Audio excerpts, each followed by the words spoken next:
Hi, welcome back again. Today is the beginning of lesson 3. We're going to go ahead and get started on page 26 of your music book.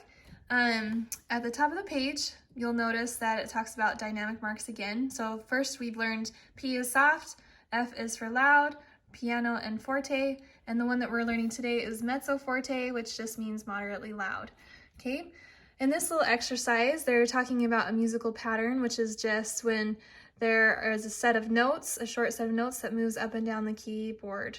It's called a sequence, okay? So what you're gonna do is you're gonna go ahead and use your right hand for this first.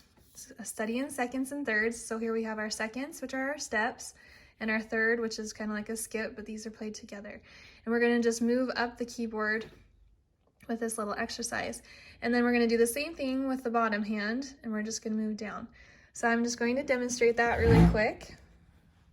You're gonna just start on your thumb on your right hand will start on C, and we're just using our 1, 2, and 3 fingers. And then we're gonna move up to D, okay? So it goes 1, 2, 3, 4, 1, 2, 3, 4, 1, 2, 3, 4, 1, 2, 3, 4, 1, 2, 3, 4, 1, 2, 3, 4. Okay, and then it tells you below that you're going to continue and do that same pattern up to the next C. Okay, then going down, we're going to start with our thumb on our left hand on C, and we're going to move down the keyboard.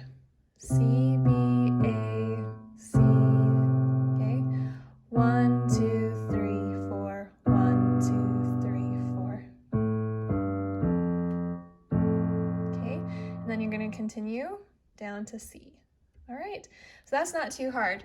The next thing, this is something that you just get to do. You get to fill this in, talking about seconds and thirds, so just read your directions and go for it. This next one, number 2, we're going to work on rhythm. So your top hand, your right hand, is going to have a different rhythm than your bottom hand. So I'm going to demonstrate how to do this. I'm just going to close my piano actually for a second and just show you on the lid of this piano.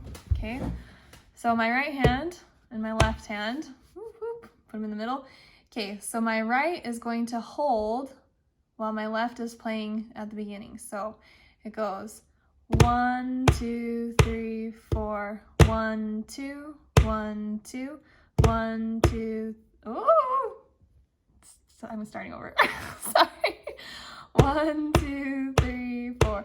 1, 2, 1, 2, 1, 2, 3, 4, 1, 2, 3, 4. Okay, so go ahead and practice that. Sorry about my making a mistake. Hopefully you know by now that I am not perfect at these lessons. And I'm not willing to go back through my videos sometimes after I've talked a lot. So thanks for bearing with me. The next part of this, it's called Black Key Improvisation. So if you can see down below, I am going to be playing a little piece down here. And what your job is to just listen and feel the beat and make something up that can go along with it, okay? So you're only gonna have your fingers on the black keys, okay? And you just kind of have to play around with this. So I'm gonna play the duet part so you can hear it, and then I'm gonna show you a little bit of how you can maybe do a little improvisation or create your own music, okay? So it goes like this.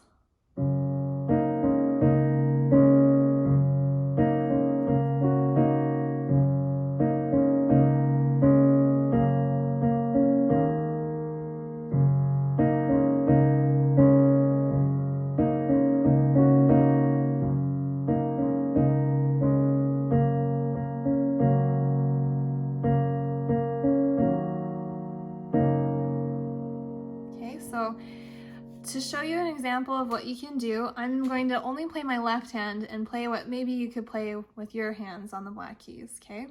So I'm just gonna make it up on the spot.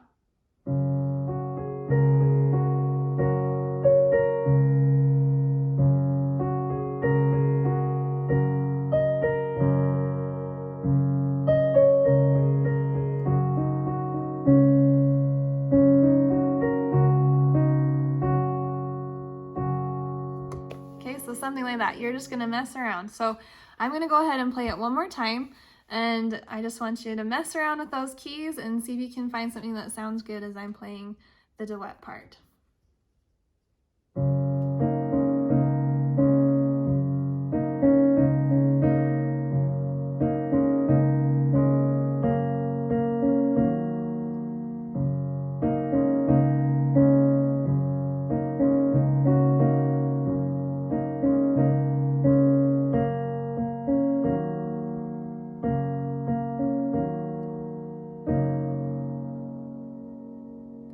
So feel free to go ahead and do that as many times as you want. It's just to kind of practice writing your own stuff.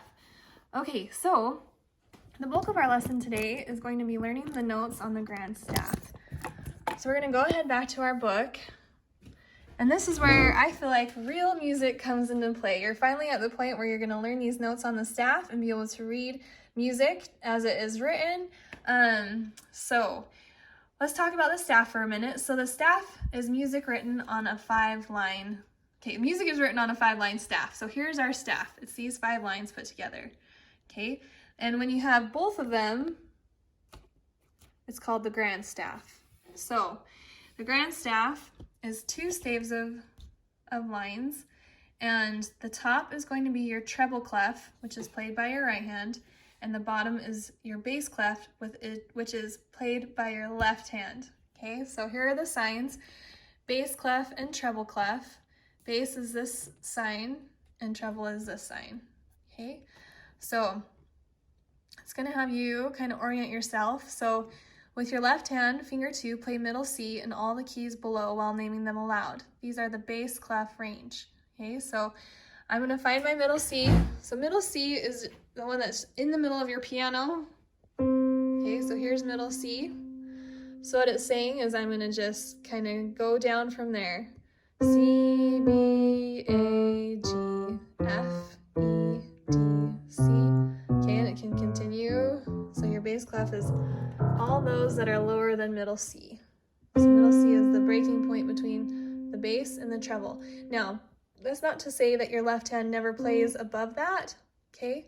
And your right hand never plays below that, but that's how they differentiate in the staff. Here's middle C, and anything below that is your bass, and anything above that is your treble, okay? And it can be written differently as well, but we'll get into that a lot later down the road. So, and then your treble clef is the same. You're gonna just find middle C, and it's asking you to just name the notes going up. C, D, E, F, G, A, B, C. And you can continue up if you like. All right, so as notes move up the grand staff, okay, they move in steps, and it's gonna talk a little bit more about that. Oh, over here, back over here. So let's move back over here. There's 2 types of notes. You have notes that fall on top of a line where the line is running through them, called line notes, okay? And then you have notes that are in your spaces between the lines, and those are called your space notes. So it just moves up, line, space, line, space, line, space, as it goes up the bass clef and the treble clef. Space, line, space, line, space, line, right? So what we're gonna do is we're gonna do a little exercise over here, and we're just gonna use this grand staff that they have the hands on. We're gonna use this extra space because I'm gonna teach you a way to kind of, this is a really simple way that I teach children to learn their notes, and it's with just some silly sayings. So on the top, what I'm gonna have you do is I'm gonna have you draw your notes in your spaces first. Okay, so you're just gonna draw some little circles in there. Okay, now the saying for this, and over here you can even draw your treble clef sign if you like, and your bass clef sign. Okay, so on your right, these space notes, the saying is space spells face. So go ahead and write F, A, C, E. And if you'd like to write that down, just write it above, write space. This is hard to do with holding my camera. Space spells face, F-A-C-E. I'm sure yours is gonna look way better than mine. That looks horrible. Okay, So that's the same for the space notes in the treble clef. Now, go ahead and draw your line notes. So starting on the first line, I'm going to draw a line note on each of these lines. Okay, now the saying for this is every good boy, and you can choose either deserves fudge or does fine. So we're gonna say deserves fudge because I like that more. Every good boy deserves fudge. Well, okay, so E for every, starting at the bottom, every, G for good, B for boy, D for deserves, and F for fudge. Okay, every good boy deserves fudge. Now we're gonna go to the bass clef, which is your left hand. We're gonna do the same thing. So first, go ahead and draw your space notes. Okay, and this one is, the saying for this is all cows eat grass. So A, C, E, G. Okay, and then you're gonna go ahead and do your line notes.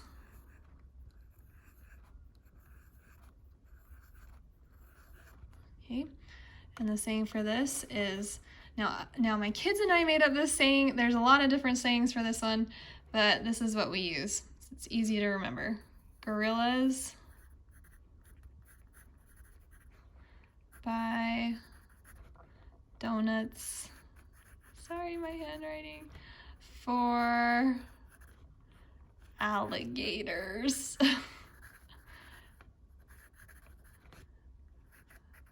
If you can't read that, don't feel bad. I can't read it either. Okay, so G for gorillas. This is your bottom. G, B, D, F, A. That's how they go up. Okay? All right. So those things can kind of help you as you're trying to learn your notes, just to easily be able to say space spells face. Okay, I know that third one is, this third space is a C, or every good boy does fine. I know that the boy is in the middle, B. Okay, it kind of helps you visualize a little bit better. So going over here, I mean, they've drawn it all out for you. So you can see that A, if you just want to do it by knowing like the alphabet, A through G, A is the bottom space in the bass clef. So you can count up from there. Sometimes it's easier to just know the sayings and recognize them. All right, so we're also going to talk about time signature. Now, a time signature goes right next to your treble and bass clef signs, and this tells you how many beats are in a measure. Okay, the top is 4 beats in a measure, so you'd say 1, 2, 3, 4 as you're counting your beats, and the 4 means that the quarter note receives 1 beat. Okay, so if you look here, it says tap, counting aloud, 1, 2, 3, 4 in each measure. Notice this is a new way to count. This is kind of how we've been counting the whole time. So then choose any key on the piano and play counting aloud. So you would count this 1, 2, 3, 4. Here's my measure line. So that's why there's 4 beats in this measure, and the quarter note gets 1 count. 4 for quarter, okay? Then you say 1, 2, 3, 4, 1, 2, 3, 4, 1, 2, 3, 4, 1, 2, 3, 4. Okay, so you can go ahead and count that and tap it on your own. Okay, and then we're just going to use, it says our 3-finger. Say it says first play, saying the letters, begin 2 A's below middle C, then play counting aloud 1, 2, 3, 4. This down here, these little carroty looking things, these are called accent marks. And what those are is you're going to play that note louder than the other notes. So I'm going to give you an example of how they want you to play this.